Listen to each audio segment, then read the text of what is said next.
तो धान की इन बालियों के बीच हम क्यों घुस रहे हैं? हमें इसे नहीं काटना है, हमें उस काम के लिए बुलाया गया है जो हमें बेहतरीन तरीके से आता है, और वो है स्नेक्स को रेस्क्यू करना। यहाँ एक रसल्स वाइपर छुपा हुआ है। ये महिलाएं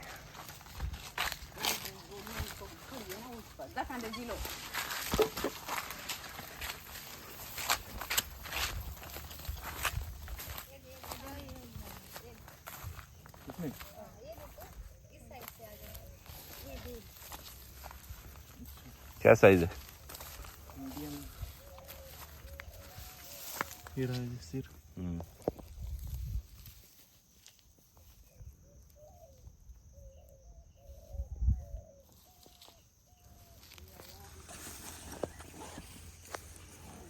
डंडा से छू ले ना बेटा, ये ना मता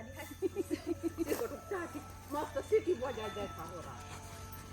सीटी बजा के बताता है कि मैं हूँ। हाँ पे बस ये देख, रसल मिल गया है, भर रहे हैं बैग में। फिर हम आ रहा हूँ।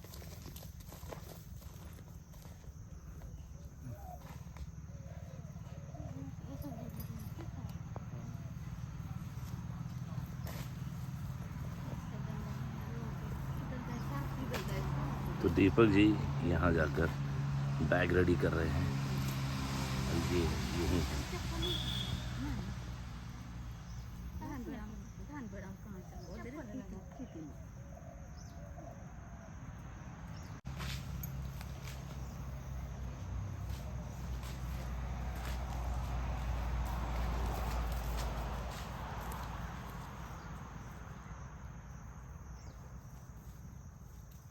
ये तेरी दीदी है ना, उसका पूंछ को काट देती है।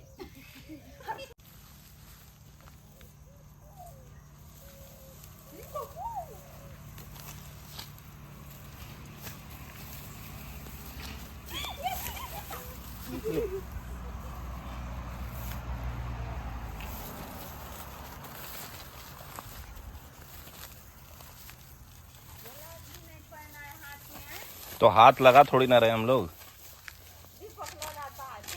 नहीं, बिना हाथ के ही पकड़ते हैं हम लोग। नहीं छूते हैं जहरीले सांप को। काहे के लिए छूना जबरदस्ती?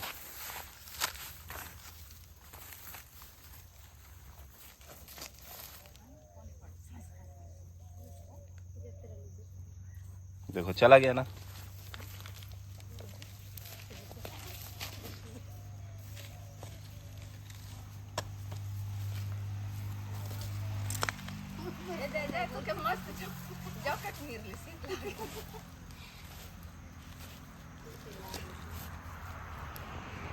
तो आ गए हैं दोस्तों इसे तुरंत ही छोड़ने, और खेत जहाँ पर ये था वहाँ से तकरीबन ये 2 किलोमीटर दूर का इलाका है, और यहाँ से नीचे से होते हुए जाना है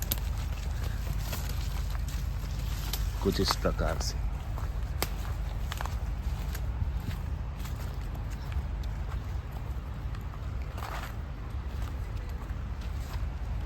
यहाँ नदी लगी हुई है।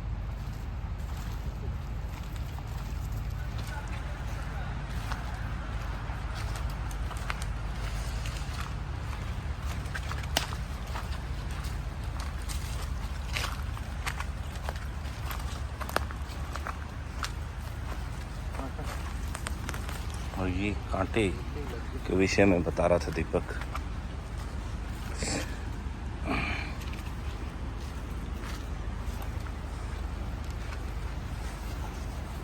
तो आप देखें, ये यहीं पे अच्छा बैंक का इलाका है, ये नदी के किनारे का।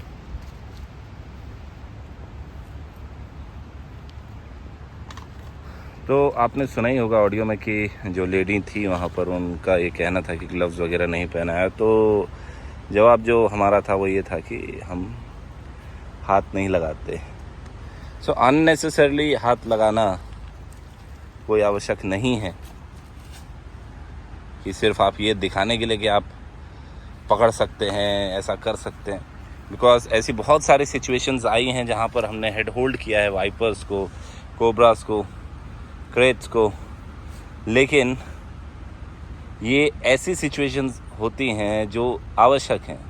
मसलन ऐसा ज़्यादातर उन केसेस में होता है जब किसी कोबरा को या वाइपर को या क्रेट को हम नेट से निकाल रहे होते हैं, या फिर कई बार ऐसा होता है कि चोटिल हो जाता है और ऑपरेट करना पड़ता है।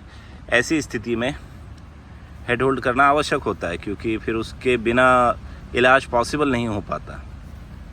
वैसी परिस्थितियों में हम निश्चित तौर पर करते हैं, और वो प्रैक्टिस एक होनी भी चाहिए। लेकिन इसका ये मतलब नहीं है कि जहाँ आवश्यक नहीं है आप वहाँ भी हेड होल्ड करें। यहाँ आपने देखा कि दीपक जी ने कितनी आसानी से उसे निकाला और बड़े ही आसान तरीके से अपने बैग की तरफ उसे डाइवर्ट कर लिया था।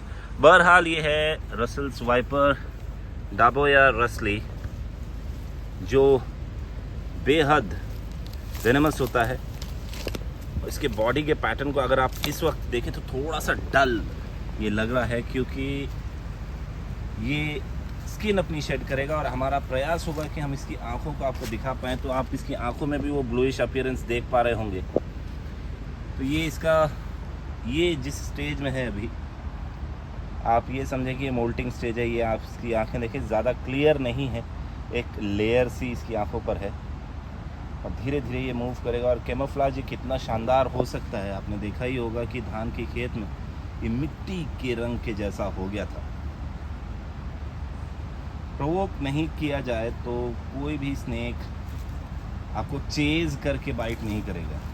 ये पीछा करके हमला करने वाले जीवों में से नहीं है, और मेरे ख्याल में कोई भी जीव ऐसा नहीं होता जो खामखा इंसानों पर हमला करे, अनटिल एंड अनलेस वो प्रोवोक फील करे, कॉर्नर्ड फील करे, डरा हुआ महसूस करे। एक हम ही हैं जो बस ज़बरदस्ती की परेशानियों के पीछे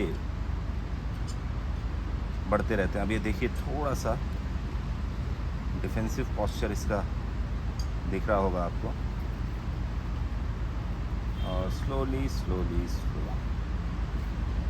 ये एनवायरनमेंट में ओझल हो जाएगा। हम भी चलते हैं वापस